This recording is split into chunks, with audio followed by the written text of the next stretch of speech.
আমাদের বাংলাদেশের রাজনৈতিক প্রেক্ষাপটে যখন সরকার পরিবর্তন ঘটে, পরের সরকারটা আসলে সবচেয়ে বড় বিপদে পড়ে অর্থনীতি নিয়ে। বিশাল রাষ্ট্র, বিশাল ব্যয়ভার। এখন এই যে রাষ্ট্রের ব্যয়ভার মেটানোর জন্য যে ফান্ড দরকার, টাকা দরকার থাকে, রিজার্ভ, সেটা প্রায় খালি থাকে।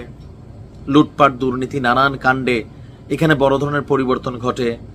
তো পরবর্তী সরকারটা আসার পর মানুষের প্রাথমিক এক্সপেকটেশন থাকে যে কালকে থেকে চাইল খাবো 5 টাকা, মাছ খাবো 20 টাকা, মুরগি খাবো 50 টাকা, গরু খাবো 300 টাকা। আদৌ কি রাতারাতি এটা সম্ভব? কখনোই সম্ভব না। একটা সরকারের জন্য সবচেয়ে বড় চ্যালেঞ্জ হয় ওই মুহূর্তে বৈশা কিভাবে জনগণের শান্ত রাখা, বিশেষ করে এক্সপেকটেশন, মানুষের প্রত্যাশা, কামনা যে না এইবার পরিবর্তন হবে, কিন্তু পরিবর্তন একদিনে হওয়ার বিষয় না। ডক্টর ইউনূসের ব্যতিক্রম হন নাই।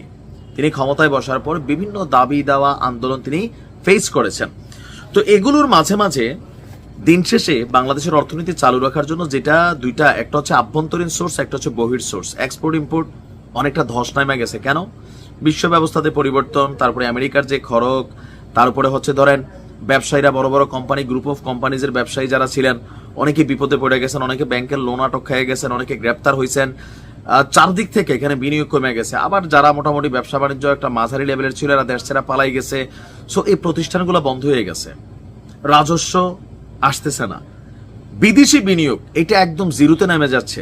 ডক্টর ইউনূসের সরকারে বিনিয়োগ কিন্তু নাই। মাঝখানে যেসব বক্তব্য ছিল, বিডার আশিক ভাই যতই তিনি উড়ান টুরান দিচ্ছেন, প্রেজেন্টেশন ছিল, কিন্তু পারফরমেন্স ছিল বাংলাদেশ ক্রিকেট দলের মতন, রেজাল্ট কিন্তু বিনিয়োগ নাই।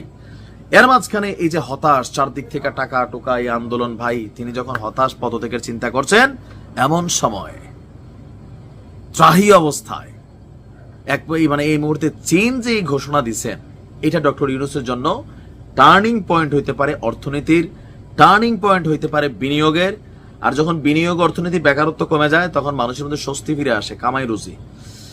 এত প্রচার প্রচারণে যে জিনিসটা ডক্টর ইউনূস পারছেন না, চীনের বাণিজ্য মন্ত্রী ওয়াং ওয়েনতাওয়ের নেতৃত্বে 150 জন চীনা বাঘা ব্যবসায়ী বাংলাদেশে আপনার 31শে মে আসতে যাচ্ছে। 150 জন বাঘা ব্যবসায়ী।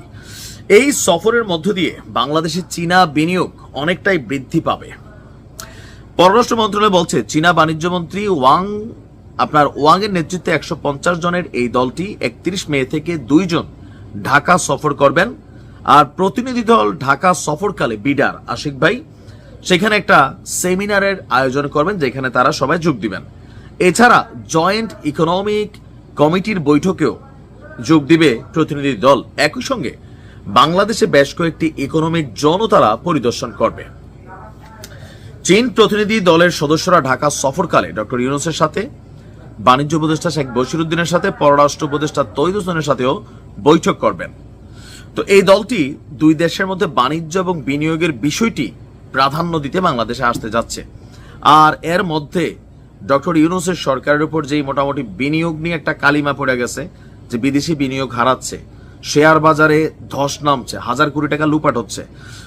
এখন বাংলাদেশকে রান রাখতে হলে বৈদেশিক লোনের তুলনায় দেশের আভ্যন্তরীণ ইনকাম সোর্স যদি বাড়াইতে হয়, তাহলে বিনিয়োগ এখানে ঢুকতে হবে। বিনিয়োগের খেলায় এই চীনের এই বিশাল প্রতিনিধি দল যেখানে তারা আসতে যাচ্ছে, উদ্যোক্তা আছে, বিলিয়নার আছে, তারা যদি আইসা মানে আমাদের বিডা থাইকা আশিক ভাই যদি সুন্দরভাবে বুঝাইতে টুজাইতে পারেন, তাহলে যারা আসতেছে একটা বিশাল অঙ্কের বিনিয়োগ তারা বাংলাদেশে করবে ধারণা করা হচ্ছে। আর ডক্টর ইউনূসও এই বিষয়টা নিয়ে চীনের সাথে কাজ করছেন। লাস্ট দিনে চীন সফরকালে যখন গেছেন, আর চীনও চাইবে ইউনূস সরকারের এই দুঃসময়ে তারা এমন একটা সহযোগিতা করুক, যেটার জন্য তারাও ব্যবসা সহ বিভিন্ন ইস্যু, ভারতের সাথে সম্পৃক্ততা, অনেক কিছুতে বাংলাদেশকে তারাও তাদের পকেটে ঢুকাইতে পারে। বাট এই মুহূর্তে চীনের এই প্রতিনিধি দল ডক্টর ইউনূস সরকারের জন্য ফেরেশতা হিসেবে চিহ্নিত। দেখা যাক কি হয়। ভালো থাকুন।